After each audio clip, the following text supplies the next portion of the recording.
ಲೋಕರಕ್ಷಕನಾದ ಯೇಸು ಕ್ರಿಸ್ತರ ನಾಮದಲ್ಲಿ ಆತ್ಮೀಯರೆಲ್ಲರಿಗೂ ಹೃತ್ಪೂರ್ವಕ ವಂದನೆಗಳನ್ನು ತಿಳಿಸ್ತಾ ಇದ್ದೇನೆ. ದೇವರಿಗಾಗಿ ಉಪವಾಸ ಹೇಗಿರಬೇಕು, ಅದೇ ಭಾಗದಲ್ಲಿ ಇದು ಎರಡನೇ ಭಾಗ. ಈ ಭಾಗದಲ್ಲಿ ದೇವರಿಗಾಗಿ ಉಪವಾಸ ಹೇಗೆ ಮಾಡದೆ ಹೋದರೆ ವ್ಯರ್ಥವಾಗುತ್ತೆ, ಹೇಗೆ ಮಾಡದೆ ಹೋದರೆ ಅಂಥೇಳಿ ಈ ದಿನ ನಾವು ಎಲ್ಲರೂ ಕಲಿಬೇಕು. ವಿದ್ಯಾರ್ಥಿಗಳು ಕಲಿಬೇಕು, ವಿಶ್ವಾಸಿಗಳು ಕಲಿಬೇಕು, ಸೇವಕರು ಕಲಿಬೇಕು, ಪ್ರತಿಯೊಬ್ಬರು ಕೂಡ ಕಲಿಬೇಕಾದಂಥ ಅಂಶ. ನಮ್ಮ ಸಮಾಜ, ಮೊದಲನೇದಾಗಿ ನಮ್ಮ ಸಮಾಜ ಉನ್ನತವಾಗಿ ಬೆಳಿಬೇಕು. ನಮ್ಮ ಸಮಾಜ ಅಂದಾಗ ಕ್ರೈಸ್ತ ಸಮಾಜ ಇನ್ನೊಬ್ಬರಿಂದ ಕೀಳವಾಗಿ ನೋಡುವಂಥ ಪರಿಸ್ಥಿತಿ ನಮ್ಗೆ ಬರ್ಕೂಡ್ದು. ಅಂದರೆ ಇನ್ನೊಬ್ಬರು ಕೈ ತೋರಿಸಿ ಬೆರಳು ತೋರಿಸಿ ಅಂಥೇಳಿ ನಮ್ಮನ್ನು ಹೀಯಾಳಿಸ್ಬಾರ್ದು. ಹೀಯಾಳಿಸೋರು ಇರ್ತಾರೆ, ಆದರೂ ಕೊನೆ ತನಕ ನಾವು ಜ್ಞಾನದಲ್ಲಿ ಭಕ್ತಿಯಲ್ಲಿ ಪರಿಪೂರ್ಣರಾಗಬೇಕು. ಪ್ರತಿನಿತ್ಯ ಆತ್ಮಿಕವಾಗಿ ಬೆಳಿಬೇಕು, ಉನ್ನತರಾಗಬೇಕು ಅಂದಾಗ ದೇವರ ಮನಸ್ಸು ಹೇಗಿದೆ ಅಂತೇಳಿ ನಾವು ತಿಳ್ಕೊಳ್ಬೇಕು. ಯಾಕೆಂದರೆ ದೇವರು ಮೆಚ್ಚಬೇಕು ನಮ್ಮನ್ನು. ನಾವು ಪ್ರಾರ್ಥನೆ ಮಾಡುವಾಗ ದೇವರು ಇಷ್ಟಪಡಬೇಕು. ಅದೇ ಪ್ರಕಾರ ಉಪವಾಸ ಮಾಡುವಾಗಲೂ ಕೂಡ ದೇವರು ಇಷ್ಟಪಡಬೇಕು ನಮ್ಮನ್ನು. ಉಪವಾಸ ಮಾಡುವಾಗ ಇಷ್ಟಪಡಬೇಕು, ಪ್ರಾರ್ಥನೆ ಮಾಡುವಾಗ ಇಷ್ಟಪಡಬೇಕು. ನಮ್ಮನ್ನು ನೋಡಿ ದೇವರು ಸಂತೋಷ ಪಡಬೇಕು. ನಮ್ಮನ್ನು ನೋಡಿ ದೇವರು ದುಃಖ ಪಡಬಾರ್ದು, ಬಾಧೆ ಪಡಬಾರ್ದು. ನಮ್ಮನ್ನು ನೋಡಿ ದೇವರು ಸಂತೋಷ ಪಡಬೇಕು. ನಾವು ಉಪವಾಸ ಪ್ರಾರ್ಥನೆ ಮಾಡ್ತಾಯಿದ್ದೀವ, ನಾವು ಪ್ರಾರ್ಥನೆ ಮಾಡ್ತಾ ಇದ್ದೀವ, ನಾವು ವಾಕ್ಯವನ್ನು ಹೇಳ್ತಾ ಇದ್ದೀವ, ನಾವು ಇನ್ನೊಬ್ಬರಿಗೆ ಪ್ರೀತಿಯನ್ನು ಹಂಚ್ತಾ ಇದ್ದೀವ. ಪ್ರತಿಯೊಂದರಲ್ಲಿ ದೇವರು ಸಂತೋಷ ಪಡಬೇಕು. ಆದರೆ ಈ ದಿನಗಳಲ್ಲಿ ಏನಾಗ್ತಾ ಇದೆಯಪ್ಪ ಅಂತ ನೋಡುವಾಗ, ಪ್ರಾರ್ಥನೆ ನಡೀತಾ ಇದೆ, ಉಪವಾಸ ಪ್ರಾರ್ಥನೆಗಳು ನಡೀತಾ ಇದೆ, ಆರಾಧನೆ ನಡೀತಾ ಇದೆ, ಬೋಧನೆ ನಡೀತಾ ಇದೆ, ಅನ್ನದಾನ ಕಾರ್ಯಕ್ರಮ ನಡೀತಾ ಇದೆ, ವಸ್ತ್ರದಾನ ಕಾರ್ಯಕ್ರಮ ನಡೀತಾ ಇದೆ. ಇವೆಲ್ಲ ನಡೆಯುವಾಗ ದೇವರಿಗೆ ಖುಷಿ ಇಲ್ವಾ, ಸಂತೋಷ ಇಲ್ವಾ ಅಂತ ನೋಡುವಾಗ, ಪ್ರಿಯರಾದ ದೇವ್ರ ಮಕ್ಕಳಿರ ಈ ಅಂಶವನ್ನು ಪೂರ್ತಿ ನೀವು ಕೇಳಿದ್ರೆ ನಿಮ್ಗೆ ಗೊತ್ತಾಗುತ್ತೆ. ದೇವರು ಸಂತೋಷವಾಗಿದ್ದಾರಾ ಅಥವಾ ದುಃಖದಲ್ಲಿದ್ದಾರಾ ಅಂತೇಳಿ. ಪ್ರಿಯರೇ, ಯೋಚನೆ ಮಾಡಬೇಕು ನಾವೆಲ್ಲರೂ ಕೂಡ. ಪ್ರತಿನಿತ್ಯ ಆತ್ಮಿಕವಾಗಿ ನಾವು ಬೆಳಿಬೇಕು, ಜ್ಞಾನದಲ್ಲಿ ಬೆಳಿಬೇಕು, ಭಕ್ತಿಯಲ್ಲಿ ಬೆಳಿಬೇಕು, ಅಭಿವೃದ್ಧಿ ಆಗಬೇಕು. ದೇವರ ವಾಕ್ಯ ಅಂದಾಗ ಎಲ್ಲರಿಗೂ ಸಂಬಂಧಪಟ್ಟದ್ದು, ನನಗೂ ಸಂಬಂಧಪಟ್ಟದ್ದು, ನಿಮಗೂ ಸಂಬಂಧಪಟ್ಟದ್ದು, ಸಭೆಯವ್ರಿಗೂ ಸಂಬಂಧಪಟ್ಟದ್ದು, ಪ್ರತಿ ಕ್ರೈಸ್ತರಿಗೂ ಸಂಬಂಧಪಟ್ಟದ್ದು. ಕೆಲವರು ಏನು ಮಾಡ್ತಾರೆ ಗೊತ್ತಾ, ನಾವು ಮಾತಾಡುವಂಥ ಬೋಧನೆಯನ್ನು ಇಷ್ಟ ಇಲ್ಲದೆ ಅರ್ಥ ಮಾಡಿಕೊಳ್ಳದೆ ಏನ್ರಿ ಸಭೆಯಲ್ಲಿ ವಿಷದ ಬೀಜ ತುಂಬಿದ್ದಾರೆ ಪ್ರಿಯರೇ. ಕೆಲವರು ಅಂದರೆ ಒಳ್ಳೆ ಬೋಧಕರಿದ್ದಾರೆ, ನಮ್ಮ ವಿಷಯದಲ್ಲಿ ಒಳ್ಳೆಯ ಅಭಿಪ್ರಾಯ. ಕೆಲವರು ಸೇವಕರು ಫೋನ್ ಮಾಡಿ, ಅಯ್ಯ ಎಷ್ಟು ಅದ್ಭುತವಾದಂಥ ಪ್ರಸಂಗಗಳಿದೆ, ಒಳ್ಳೆಯ ಅಂಶಗಳಿದೆ, ಬಿಡಿಸಿ ಹೇಳ್ತೀರಯ್ಯ ಅಂತೇಳಿ ಕೆಲವರು ಫೋನ್ ಮಾಡಿ ಹೊಗಳ್ತಾರೆ. ಇನ್ನು ಕೆಲವರು ಅರ್ಥ ಮಾಡ್ಕೊಳ್ತಾರೆ. ಕೆಲವು ವಿಷಯದಲ್ಲಿ ನಾವು ಖಂಡಿಸಿದಾಗ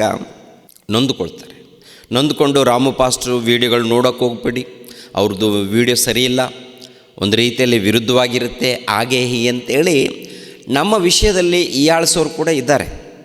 ಸಂತೋಷ ಪಡೋರಿದ್ದಾರೆ, ಹೀಯಾಳಿಸೋರು ಇದ್ದಾರೆ, ಟೀಕೆ ಮಾಡೋರು ಇದ್ದಾರೆ. ಪ್ರಿಯರಾದ ದೇವ್ರ ಮಕ್ಕಳಿರ, ಯೇಸು ಕ್ರಿಸ್ತರಿಗೂ ಬಿಟ್ಟಿಲ್ಲ, ದೇವರಿಗೂ ಬಿಟ್ಟಿಲ್ಲ, ಪವಿತ್ರಾತ್ಮನಿಗೂ ಬಿಟ್ಟಿಲ್ಲ, ಭಕ್ತರಿಗೂ ಬಿಟ್ಟಿಲ್ಲ. ಒಂದು ರೀತಿಯಲ್ಲಿ ಗೌರವ ಕೊಡ್ತಾರೆ, ಮತ್ತೊಂದು ರೀತಿಯಲ್ಲಿ ಗುಂಪು ಅವಮಾನ ಪಡಿಸ್ತಾರೆ. ಎರಡೂ ಗುಂಪು ಇರುತ್ತೆ. ಯಾರು ಹೇಗಿದ್ದರೂ ನಮ್ಗೆ ಅವಶ್ಯಕತೆ ಇಲ್ಲ. ನಾನು ದೇವರಿಗೆ ವಿಧೇಯನಾಗಿದ್ದೀನ, ಒಳಪಟ್ಟಿದ್ದೀನ, ನನ್ನ ಪ್ರಾರ್ಥನೆ, ನನ್ನ ವಿಜ್ಞಾಪನೆ, ನನ್ನ ಆರಾಧನೆ, ನನ್ನ ಉಪವಾಸ ಪ್ರಾರ್ಥನೆ ದೇವರು ಕೇಳ್ತಾ ಇದ್ದಾರಾ, ನೋಡ್ತಾ ಇದ್ದಾರಾ, ಇಷ್ಟಪಡ್ತಾ ಇದ್ದಾರಾ ಅನ್ನೋದನ್ನು ನಮಗೆ ಅರ್ಥ ಆಗಬೇಕು. ಹೇಗಿದ್ದರೂ ಪರವಾಗಿಲ್ಲ, ನಾನು ಹೀಗೆ ಮಾಡ್ತೀನಿ, ಯಾರು ಏನಂದ್ಕೊಂಡ್ರೂ ಪರವಾಗಿಲ್ಲ, ನಾನು ಹೀಗೆ ಇರ್ತೀನಿ, ನಾನು ಹೀಗೆ ಮಾಡ್ತೀನಿ ಅಂದರೆ ದೇವರು ಒಪ್ಪಲ್ಲ. ನೋಡಿ, ಅನೇಕ ಉಪವಾಸ ಪ್ರಾರ್ಥನೆಗಳು ಏನ್ರಿ ವಾರಕ್ಕೆ 3 ಸಾರಿ ಉಪವಾಸ ಮಾಡೋರಿದ್ದಾರೆ, ವಾರಕ್ಕೆ 2 ಸಾರಿ ಉಪವಾಸ ಮಾಡೋರಿದ್ದಾರೆ. ಆಮೇಲೆ ವರ್ಷಕ್ಕೆ ಒಂದು 40 ದಿನಗಳು ಉಪವಾಸ ವ್ರತ ಅಂತಾರೆ, ಇಲ್ಲ 7 ದಿನ ಉಪವಾಸ ವ್ರತ ಅಂತಾರೆ. ಅಂದರೆ ನಡೀತಾ ಇದೆ. ಆದರೆ ನಾನು ಟೀಕಿಸ್ತಾ ಇಲ್ಲ, ಆದರೆ ದೇವರು ಮೆಚ್ಚುವಂಥ ರೀತಿಯಲ್ಲಿ ಉಪವಾಸ ನಡೀತಾ ಇದೆಯಾ ಇಲ್ವಾ ಅನ್ನೋದನ್ನು ನಾನು ತಿಳಿಸ್ಕೊಡ್ತಾ ಇದ್ದೀನಿ. ಒಬ್ಬ ಸೇವಕನಾಗಿ, ದೇವರ ಸುವಾರ್ತಿಕನಾಗಿ, ಸೇವಕನಾಗಿ ತಿಳಿಸುವಂಥ ಮಾತು ನನ್ನ ಮಾತಲ್ಲ, ದೇವರ ಮಾತು. ಗಮನಿಸಬೇಕು ಪ್ರಿಯರಾದ ದೇವ್ರ ಮಕ್ಕಳಿಗೆ. ಹಳೆ ಒಡಂಬಡಿಕೆಯಲ್ಲಿ ನೋಡುವಾಗ ದೇವರು ಇಷ್ಟಪಡುವಂಥ ರೀತಿಯಲ್ಲಿ ಉಪವಾಸ ಮಾಡಿದ್ದಾರೆ. ಕೆಲವರು, ಎಲ್ಲರಲ್ಲ, ಕೆಲವರು ದೇವರು ಮೆಚ್ಚುವಂಥ ರೀತಿಯಲ್ಲಿ ಮಾಡಿದ್ದಾರೆ. ಆ ಮೆಚ್ಚುವಂಥ ರೀತಿಯಲ್ಲಿ ಮಾಡುವಾಗ ಅವರು ಒಪ್ಪಿಕೊಂಡಿದ್ದಾರೆ, ದೇವರೇ ನಾವು ಪಾಪಾತ್ಮರು, ನಾವು ಒಳ್ಳೆಯವರಲ್ಲ, ನಾವು ಕೆಟ್ಟವರು, ನಾವು ಅಪರಾಧಿಗಳು ನಾವು ಅಂತ ಒಪ್ಪಿಕೊಂಡು ಏನ್ರಿ ದೇವರ ಬಳಿಯಲ್ಲಿ ವಿಜ್ಞಾಪನೆಗಳು. ಅಂದರೆ ನಾವು ತಪ್ಪು ಮಾಡಿದ್ದೀವಿ ತಂದೆ, ನಮ್ಮನ್ನು ಕ್ಷಮಿಸಿ ತಂದೆ, ನಮ್ಮನ್ನು ಕಾಪಾಡಿ ತಂದೆ. ಮೊದಲನೇದಾಗಿ ತಮ್ಮ ಪಾಪಗಳನ್ನು ಒಪ್ಪಿಕೊಳ್ತಾರೆ. ಒಪ್ಪಿಕೊಂಡು ಆಮೇಲೆ ವಿಜ್ಞಾಪನೆ ಮಾಡ್ತಾರೆ. ವಿಜ್ಞಾಪನೆ, ಅಯ್ಯ ತಂದೆ, ಅಪ್ಪ, ನಾವು ಕಷ್ಟದಲ್ಲಿದ್ದೀವಿ, ನಾವು ಶೋಧನೆಗಳಲ್ಲಿದ್ದೀವಿ, ನಾವು ಬಾಧೆಯಲ್ಲಿದ್ದೀವಿ ಅಂತೇಳಿ. ಏನ್ರಿ ಕಲಿತಾ ಇದ್ದಾರೆ ಜನ ಅಂತ ನೋಡುವಾಗ ಕೂಗಾಡೋದು ಬೇಕು ಜನಕ್ಕೆ. ನಮ್ಮ ಜನಕ್ಕೆ ಏನಪ್ಪ ಅಂದರೆ ಗಟ್ಟಿಯಾಗಿ ಕೂಗಾಡೋದು ಬೇಕು. ಗಟ್ಟಿಯಾಗಿ ಕೂಗಾಡಿದ್ರೆ ಇಲ್ಲಿ ಪವಿತ್ರಾತ್ಮರು ಇದ್ದಾರಂತ ಅಂದ್ಕೊಳ್ತಾರೆ. ಮಾತಾಡುವಂಥ ಭಾಷೆ ಇದೆ ನೋಡಿ ಪ್ರಿಯರೇ, ನಮಗೆ ಅರ್ಥ ಆಗಬೇಕು. ಅರ್ಥ ಆಗದ ಭಾಷೆಯಿಂದ ಕೂಗಾಡಿದ್ರೆ ಉಪಯೋಗ ಏನಿದೆ ಹೇಳಿ? ಅಲ್ಲಿ ಪವಿತ್ರಾತ್ಮರು ಬಂದಿದ್ದಾರೆ ಅಂತೇಳಿ ಗಟ್ಟಿಯಾಗಿ ಕೂಗಾಡ್ತಾರಲ್ಲ, ಯಾರಿಗೂ ಅರ್ಥ ಆಗಲ್ಲ, ಗಟ್ಟಿಯಾಗಿ ಕೂಗಾಡ್ತಾರೆ. ಟಕ ಟಕ ಟಕ ಅಂತೇಳಿ ಏನೇನೋ ಕೂಗಾಡ್ತಾರೆ, ವಚನ ಓದ್ತಾರೆ, ಒಬ್ರಿಗೂ ಅರ್ಥ ಆಗಲ್ಲ. ಎಲ್ಲರೂ ಏನು ಅಂದ್ಕೊಳ್ತಾರೆ, ಇವರಲ್ಲಿ ಆತ್ಮ ಬಂತು, ಆತ್ಮ ಬಂದು ಎರಡಿದೆ. ಅಂದರೆ ದೇವರ ಆತ್ಮ ಇದ್ದಾನೆ, ದುರಾತ್ಮ ಇದ್ದಾನೆ. ಯಾವ ಆತ್ಮ ಬಂದಿದೆ? ದೇವರ ಆತ್ಮ ಅಂದರೆ ಪವಿತ್ರ ಆತ್ಮನಿದ್ದಾನೆ. ಅದೇ ಪ್ರಕಾರ ದುರಾತ್ಮನು ಕೂಡ ಇದ್ದಾನಲ್ಲ. ಇಲ್ಲಿ ಬಂದಿದ್ದು ಯಾವ ಆತ್ಮ ಬಂದಿದೆ? ದೇವರ ಆತ್ಮ ಬಂದಿದ್ದಾನ, ದುರಾತ್ಮ? ದೇವರ ಆತ್ಮ ಬಂದರೆ, ದೇವರಿದ್ದರೆ ಅರ್ಥ ಆಗುವಂಥ ರೀತಿಯಲ್ಲಿ ಬೋಧನೆ ಇರುತ್ತೆ. ದೇವರ ಆತ್ಮನಿಗಿದ್ದಾಗ ಪ್ರಿಯರಾದ ದೇವರ ಮಕ್ಕಳಿರ ಅರ್ಥ ಆಗುವಂಥ ರೀತಿಯಲ್ಲಿ ಬೋಧನೆ ಇರುತ್ತೆ ರೀ. ಅರ್ಥ ಆಗಬೇಕು, ನಮಗೆ ದೇವರ ಅರ್ಥ ಆಗಬೇಕು, ಯೇಸು ಕ್ರಿಸ್ತರು ಅರ್ಥ ಆಗಬೇಕು, ದೈವಕುಮಾರನಾದಂಥ ಪವಿತ್ರಾತ್ಮನ ಅರ್ಥ ಆಗಬೇಕು, ಭಕ್ತರು ಅರ್ಥ ಆಗಬೇಕು. ಅರ್ಥ ಆಗಬೇಕಾದ್ರೆ ಓದಬೇಕು, ಧ್ಯಾನಿಸಬೇಕು. ಸೇವಕರು ಹೇಳುವಾಗ ನೆಮ್ಮದಿಯಿಂದ ಅರ್ಥ ಆಗುವಂಥ ರೀತಿಯಲ್ಲಿ ಮಾತಾಡಬೇಕಾಗತ್ತೆ. ಆದರೆ ಈ ಕಾಲದಲ್ಲಿ ನೋಡುವಾಗ ಏನು ನಡೀತಾ ಇದೆ ಪ್ರಿಯರೇ, ಗೊತ್ತಲ್ವಾ? ಅದಕ್ಕೆ ಲೋಕದಲ್ಲಿ ನಡೆಯುವಂಥ ಕ್ರಿಯೆಗಳ ವಿಷಯದಲ್ಲಿ, ಪ್ರತಿಯೊಂದು ವಿಷಯದಲ್ಲಿ ನೀವು ಜಾಗೃತಿಯಿಂದ ಇರಬೇಕು. ಬೋಧನೆ ವಿಷಯದಲ್ಲಿ, ಪ್ರಾರ್ಥನೆ ವಿಷಯದಲ್ಲಿ ಜಾಗೃತಿಯಿಂದ ಇರಬೇಕು. ಸ್ವಲ್ಪ ಪ್ರಾರ್ಥನೆ ಮಾಡೋಣ, ಕ್ಲುಪ್ತವಾಗಿ ಪ್ರಾರ್ಥನೆ ಮಾಡೋಣ. ಆ ಪ್ರಾರ್ಥನೆ ಮಾಡುವಾಗ ಏನು ಪ್ರಾರ್ಥನೆ ಮಾಡ್ತಾ ಇದ್ದೀವೋ ನೋಡಿ ಪ್ರಾರ್ಥನೆ ಮಾಡೋಣ.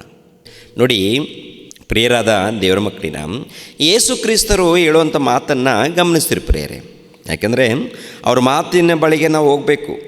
ಮತ್ತಾಯನ ಬರೆದ ಸುವಾರ್ತೆ 6ನೇ ಅಧ್ಯಾಯ 5ನೇ ವಚನವನ್ನು ನೋಡಿ.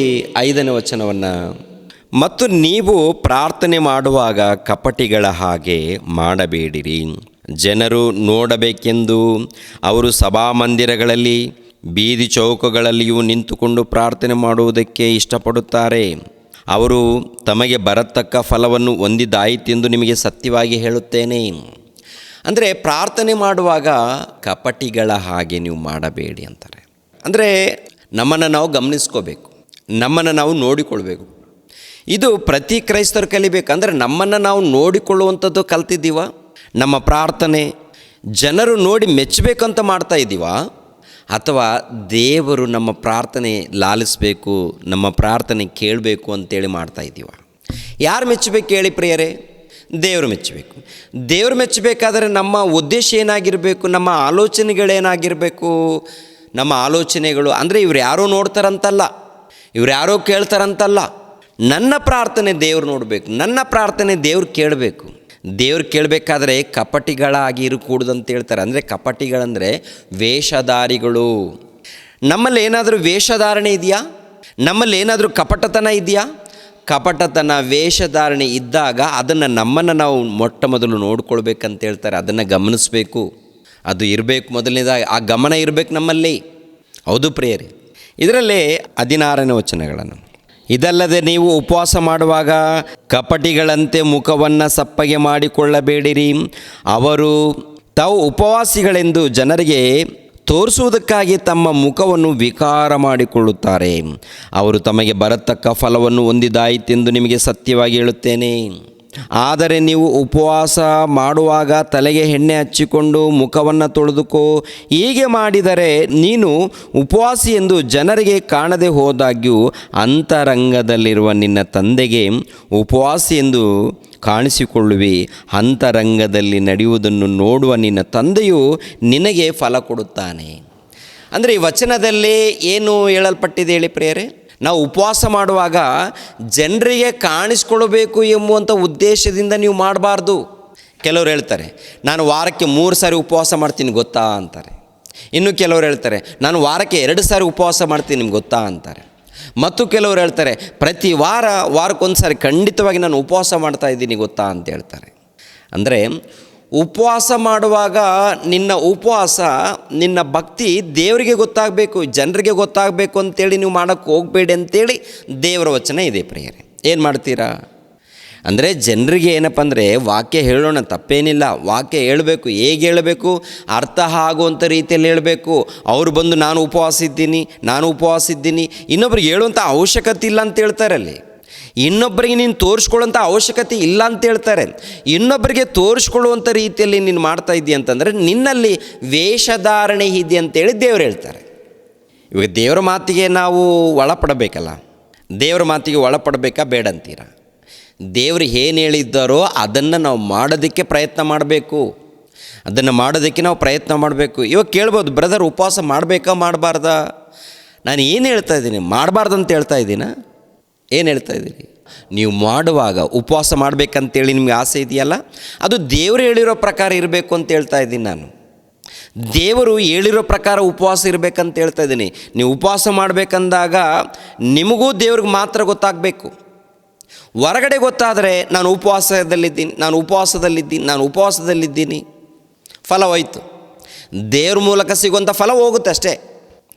ದೇವ್ರ ಮೂಲಕ ಸಿಗುವಂಥ ಫಲ ನಾವು ಪಡ್ಕೊಳ್ಬೇಕಾದ್ರೆ ಆ ಉಪವಾಸ ದೇವರು ಮೆಚ್ಚುವ ರೀತಿಯಲ್ಲಿ ಇರಬೇಕು, ಇನ್ನೊಬ್ಬರಿಗೆ ಗೊತ್ತಾಗುವಂಥ ರೀತಿಯಲ್ಲಿ ಅವಶ್ಯಕತೆ ಇಲ್ಲ ಅಂತ ಹೇಳ್ತಾರೆ. ಗಮನಿಸಬೇಕು ಪ್ರಿಯರ ದೇವ್ರ ಮಕ್ಕಳಿರ. ನೋಡಿ, ಹಳೆ ಒಡಂಬಡಿಕೆಯಲ್ಲಿ ಇದನ್ನು ಖಂಡಿತವಾಗಿ ನಾವು ಓದಲೇಬೇಕು, ಅರ್ಥ ಮಾಡಿಕೊಳ್ಳಲೇಬೇಕು. ಯಾವುದು? ಯೆಶಾಯನ ಗ್ರಂಥ 58ನೇ ಅಧ್ಯಾಯ 3ನೇ ವಚನದಿಂದ 5ನೇ ವಚನದವರೆಗೆ ಓದಿಮ. ಗಮನಿಸಬೇಕು. ಈ ವಚನಗಳನ್ನು ಪ್ರತಿಯೊಬ್ಬರು ಕೂಡ ಓದಬೇಕು, ಧ್ಯಾನಿಸಬೇಕು. ಈ ವಚನಗಳಲ್ಲಿ ಇದ್ದಂಥ ವಿಷಯಗಳನ್ನು, ಸಾರಾಂಶವನ್ನು ಅರ್ಥ ಮಾಡಿಕೊಳ್ಬೇಕು. ಈ ಸಾರಾಂಶವನ್ನು ಅರ್ಥ ಮಾಡಿಕೊಳ್ಳದೇ ಇದ್ದಾಗ ನಮ್ಮ ಉಪವಾಸ ವ್ರತ ವ್ಯರ್ಥವಾಗುತ್ತೆ ರೀ. ನೀನು 21 ದಿನ ಉಪವಾಸ, 40 ದಿನ ಉಪವಾಸ, 7 ದಿನ ಉಪವಾಸ ವ್ರತ, ಆ ಉಪವಾಸದಲ್ಲಿ ಪ್ರಾರ್ಥನೆ, ಕಣ್ಣೀರು ಸುರಿಸುವಂಥದ್ದು, ಅಳುವಂಥದ್ದು. ಯಾತಕ್ಕಾಗಿ ಕಣ್ಣೀರು ಸುರಿಸಿದ್ದೀರಾ? ಯಾತಕ್ಕಾಗಿ ಅಳ್ತಾ ಇದ್ದೀರಾ? ಯಾತಕ್ಕಾಗಿ ಬಾಧೆ ಪಡ್ತಾ ಇದ್ದೀರಾ? ಯಾತಕ್ಕಾಗಿ ನಮ್ಮ ಪ್ರಾರ್ಥನೆ ನಡೀತಾ ಇದೆ? ಕಳೆದ ಭಾಗದಲ್ಲಿ ನಾವು ನೋಡಿದ್ದೀವಿ, ನೆಹೆಮೀಯ ಉಪವಾಸ ಮಾಡಿದ್ದಾನೆ, ಅದರಿಂದ ದೊಡ್ಡ ಕಾರಣ. ಅದೇ ಪ್ರಕಾರ ಮೊರ್ದೆಕೈ ಆಗಿರ್ಬೋದು, ಎಸ್ತೇರಳು ಆಗಿರ್ಬೋದು, ಯೆಹೂದ್ಯರಾಗಿರ್ಬೋದು, ಏನ್ರಿ ಗೋಣಿತಟ್ಟನ್ನು ಉಟ್ಟುಕೊಂಡು ಉಪವಾಸ ವ್ರತ ಮಾಡ್ತಾರೆ. ದೊಡ್ಡ ಕಾರಣ ಇದೆ ರೀ, ದೊಡ್ಡ ಗಂಡಾಂತರ ಇದೆ ಅವರಿಗೆ.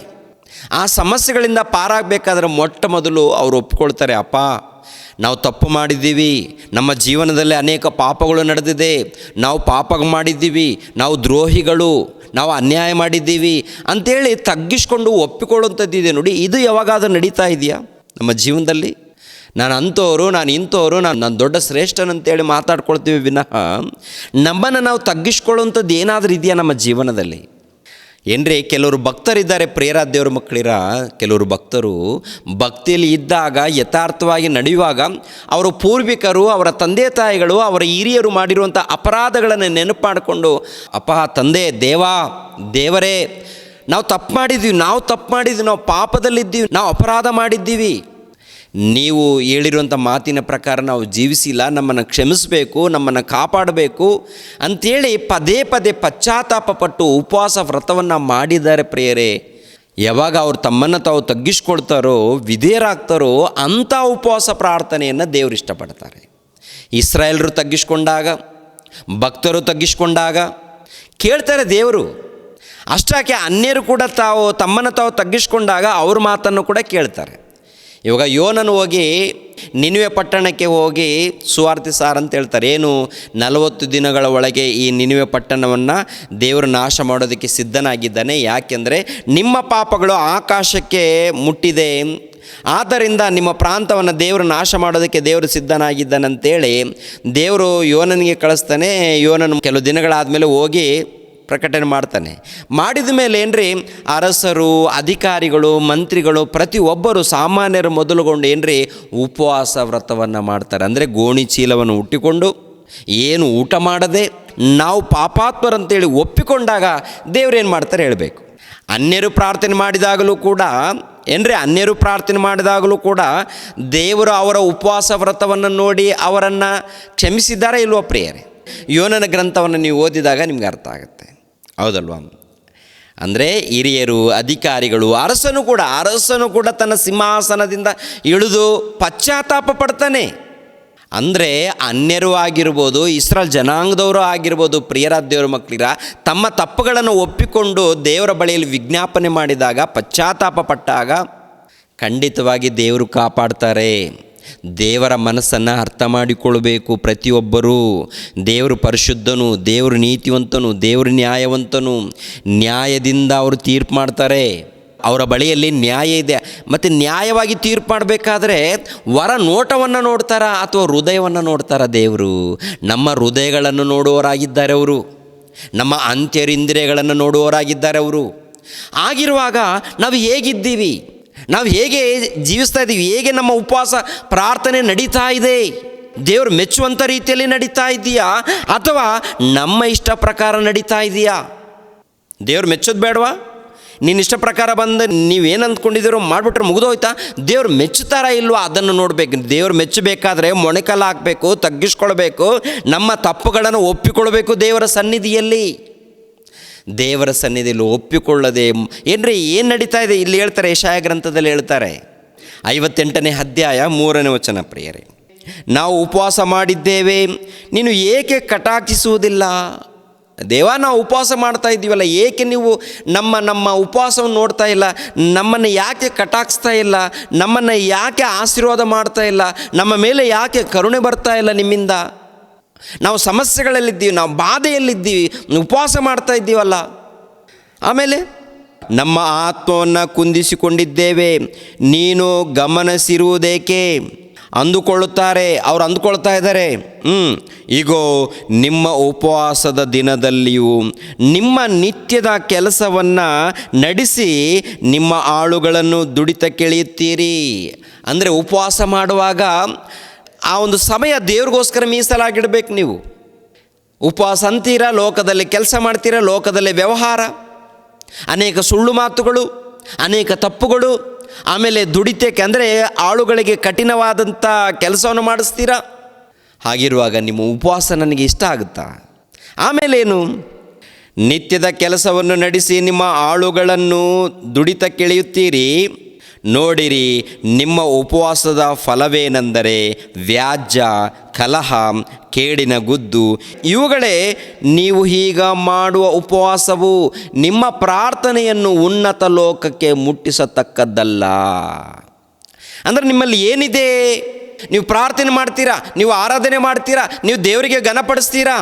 ತುಟಿ ಮಾತುಗಳಿಂದ ದೇವರಿಗೆ ಘನತೆ ಹೋಗ್ತಾ ಇದೆ. ತುಟಿ ಮಾತುಗಳಿಂದ ದೇವರನ್ನು ಘನಪಡಿಸ್ತಾ ಇದ್ದೀರಾ, ದೇವರನ್ನು ಮಹಿಮೆ ಪಡಿಸ್ತಾ ಇದ್ದೀರಾ, ಕುಣಿದಾಡ್ತಾ ಇದ್ದೀರಾ.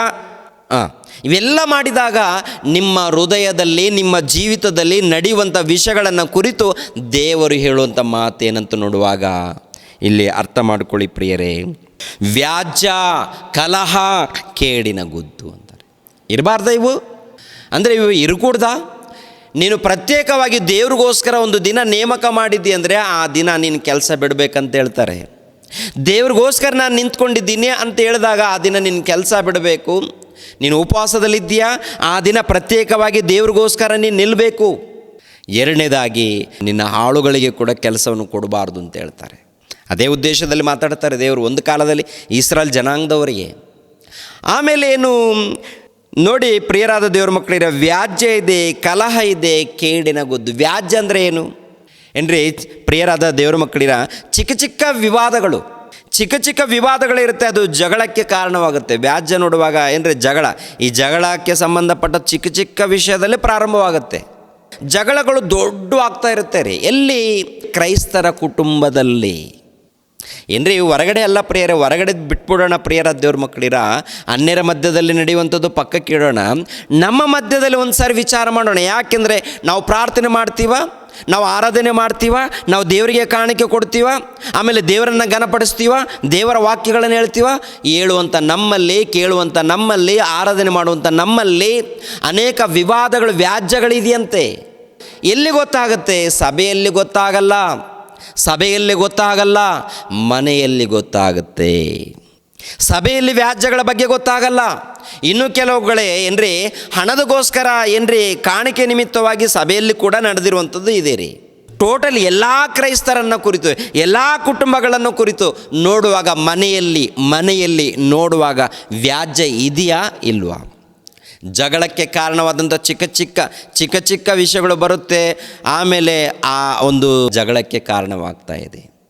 ಇದು ನಡೀತಾ ಇದೆಯೇ ಇಲ್ವಾ? ಇದು ಇಲ್ಲ ಅಂತಂದರೆ ಇಲ್ಲ ರೀ, ನಮ್ಮ ಮನೆಯಲ್ಲಿ ಇಂಥದ್ದು ನಡೀತಾ ಇಲ್ಲ ಬ್ರದರ್, ನಾವು ಚೆನ್ನಾಗಿದ್ದೀವಿ ಬ್ರದರ್, ಏನು ತೊಂದರೆ ಇಲ್ಲ ಬ್ರದರ್, ನಾವು ಖಂಡಿತವಾಗಿ ವಾಕ್ಯದ ಪ್ರಕಾರ ನಡೀತಾ ಇದ್ದೀವಿ ಅಂದರೆ ದೇವ್ರಿಗೆ ಸ್ತೋತ್ರವಾಗಲಿ, ನೀವು ಒಂದು ಒಳ್ಳೆ ಭಕ್ತರು, ನೀವು ಡೌಟ್ ಇಲ್ಲ. ಆದರೆ ಗಂಡ ಹೆಂಡತಿ ಇಬ್ಬರು ಕೂಡ ಭಾನುವಾರ ಬಂದು ಗಂಡ ಹೆಂಡತಿ ಇಬ್ಬರು ಕೂಡ ಕರ್ತನ ಮೇಜಿನಲ್ಲಿ ಕೈ ಹಾಕ್ತಾರೆ.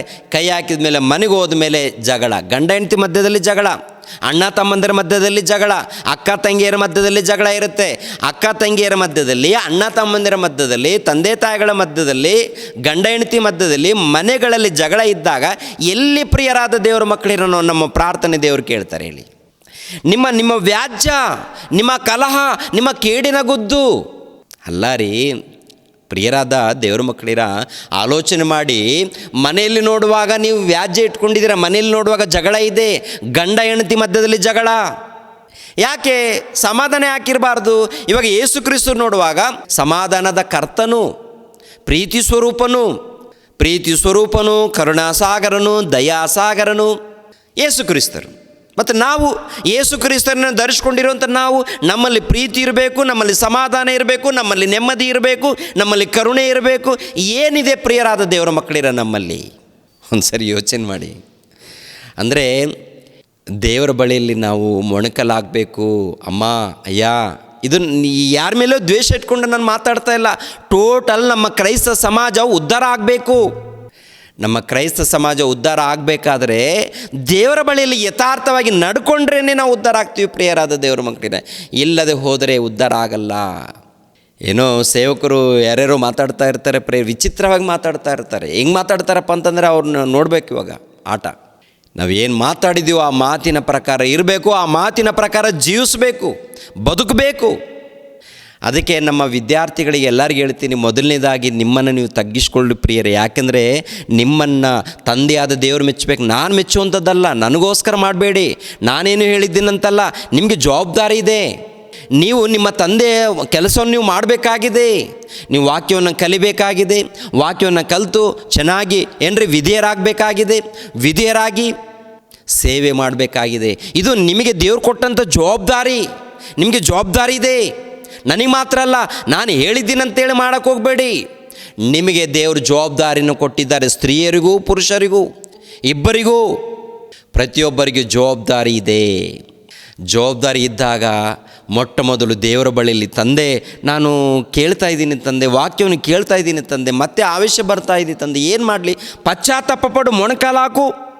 ನೀನು ಮೊಣಕಾಲಾಕಬೇಕು. ನೀನು ಮೊಣಕಾಲಾಕಿ ನಿನ್ನ ತಂದೆಯ ಬಳಿಯಲ್ಲಿ ವಿಜ್ಞಾಪನೆ ಮಾಡು, ದೇವ ನನಗೆ ಜ್ಞಾನ ಕೊಡಿ, ತಾಳ್ಮೆ ಕೊಡಿ ಅಂಥೇಳಿ ನಾವು ಯಾವಾಗ ಕಲಿತೀವಿ ಪ್ರಿಯರೇ? ನಮ್ಮ ಬದುಕಿನಲ್ಲಿ ಅವರು ಹೀಗಿಲ್ಲ, ಇವರು ಹಾಗಿಲ್ಲ ಅಂಥೇಳಿ ಅವ್ರ ಬಗ್ಗೆ ನೋಡಿದ್ರೆ ನಾವು ಉದ್ಧಾರ ಆಗೋದೇ ಇಲ್ಲ. ಇನ್ನೊಬ್ಬರಿಗೆ ನೋಡಿದ್ರೆ ನಾವು ಆಗೋದಿಲ್ಲ. ನಾವು ಆತ್ಮಿಕವಾಗಿ ಉದ್ಧಾರ ಆಗಬೇಕು, ಆತ್ಮಿಕವಾಗಿ ಬೆಳಿಬೇಕು ನಾವೆಲ್ಲರೂ.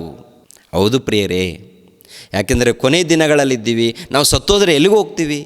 ದೇವ್ರ ಬಳಿಯಲ್ಲಿ ಸೇರಬೇಕು ತಾನೆ, ನಿತ್ಯ ಜೀವನ ಪಡಿಬೇಕು ತಾನೆ, ಅದ್ರಿಗೋಸ್ಕರ ತಾನೇ ನಮ್ಮ ಪ್ರಯಾಸ. ಹೌದು. ಹಾಗಿರುವಾಗ ಈ ಮಾತಿನಲ್ಲಿ ಪ್ರತಿಯೊಬ್ಬರು ಕೂಡ ಅರ್ಥ ಮಾಡ್ಕೊಳ್ಬೇಕಂತ ಹೇಳ್ತಾರೆ.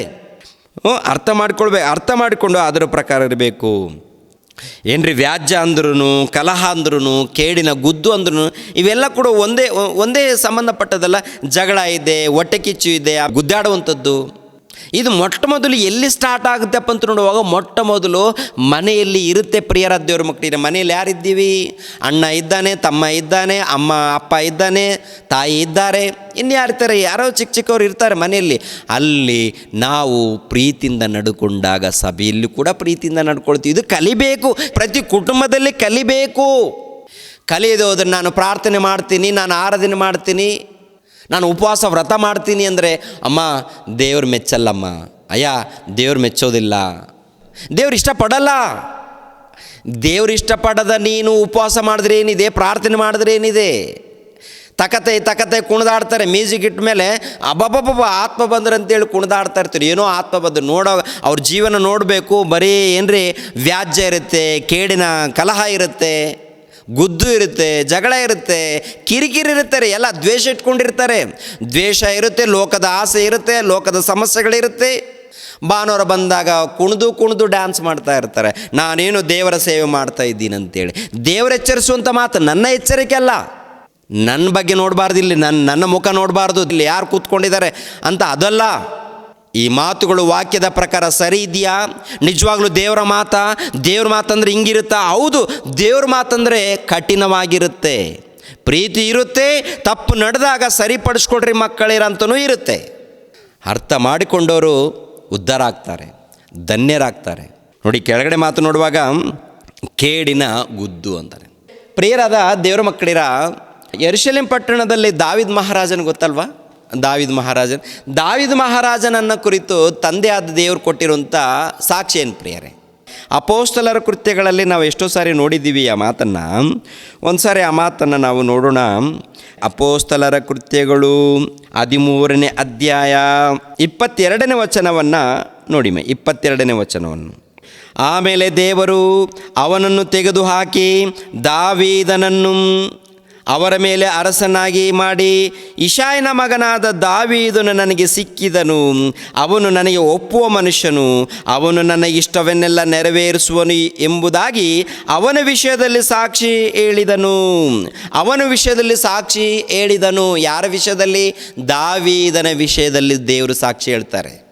ನಾನು ಒಪ್ಪುವ ಮನುಷ್ಯನು, ನಾನು ಇಷ್ಟಪಡುವ ಮನುಷ್ಯನು, ನನ್ನ ಇಷ್ಟವನ್ನೆಲ್ಲ ನೆರವೇರಿಸಿದ ಭಕ್ತನು ನನಗೆ ಸಿಕ್ಕಿದನು ಅಂತೇಳಿ ದಾವೀದನನ್ನು ಕುರಿತು ದೇವರು ಹೇಳಿರುವಂಥ ಸಾಕ್ಷಿ.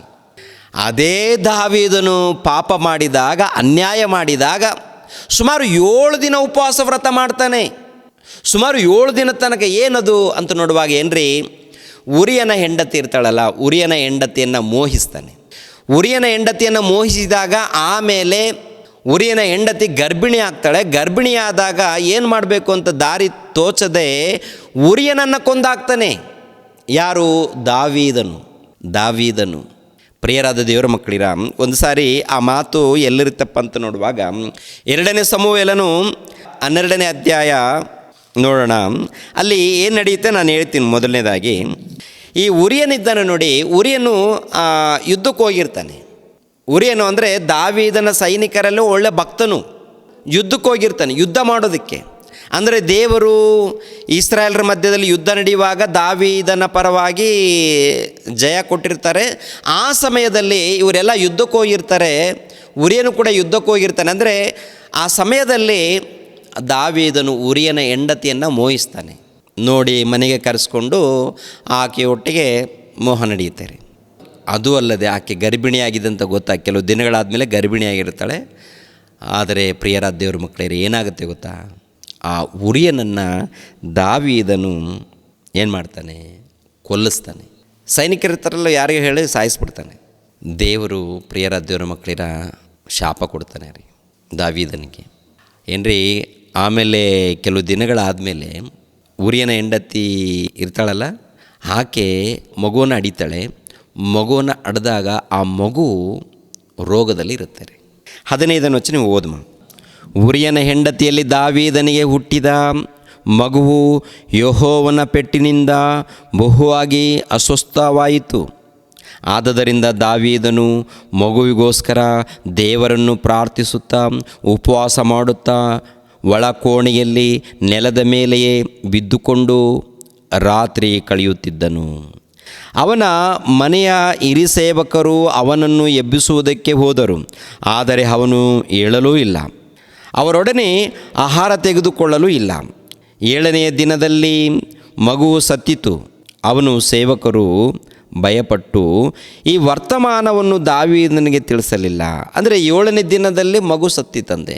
ಅಂದರೆ ಏನಾಗಿದೆ, ಯಾವಾಗ ಮಗು ಅಸ್ವಸ್ಥದಲ್ಲಿ ಇದೆಯಂತ ಗೊತ್ತಾಗಿದೆಯೋ ಹುಟ್ಟಿದ ಮೇಲೆ, ಆಗ ದಾವೀದನೇನು ಮಾಡ್ತಾನೆ ಗೊತ್ತಾ, ಒಳ ಕೋಣೆಯಲ್ಲಿ ಉಪವಾಸ ಪ್ರಾರ್ಥನೆಯಲ್ಲಿ ನೆಲದ ಮೇಲೆ ಬಿದ್ದು ಪ್ರಾರ್ಥನೆ ಉಪವಾಸ. ಎಷ್ಟು ದಿನ?